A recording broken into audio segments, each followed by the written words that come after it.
It starts with coaches. It all starts with coaches. So the first thing is coach training, helping coaches recognize that they provide mental health first aid.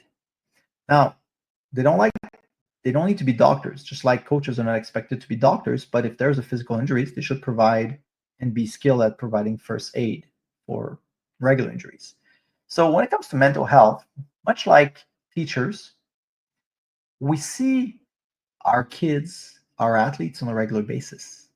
So we know what the baseline looks like in their usual life. And we can kind of tell if they're off, if something's not going right.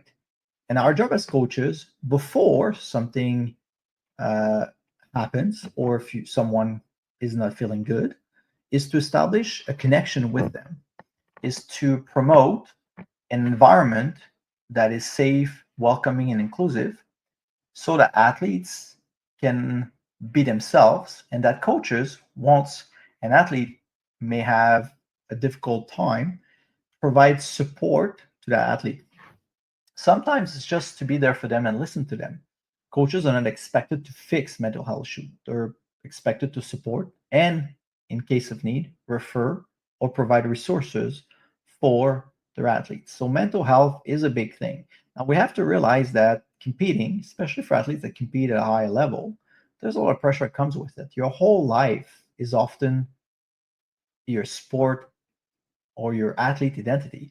If I'm a gymnast, that's who I am at my core. Since I was a little kid, I identify myself as a gymnast my whole life. So somehow I'm expecting that other people will see me as a gymnast, and then I have to live up to their expectations. So if I fail to live up to their expectation, who am I? And that inner identity can create crisis when things aren't going well, when people are questioning themselves. So it all starts with leadership.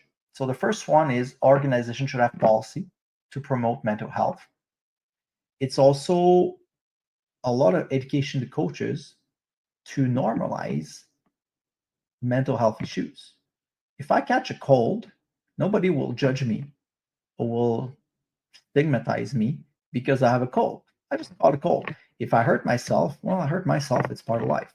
Well, depression and other episodes of mental health are the same way. They're just on the psychological side instead of the physical side. So we have to normalize the fact that human beings very normally have ups and downs.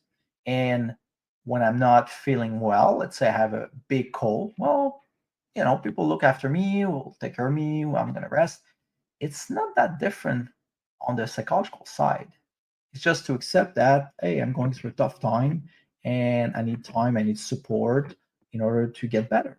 Just like I'm trying to heal from a cold. Now, there might be underlying issues that needs to be looked at, and that would be the responsibility of mental health professional, trained professional.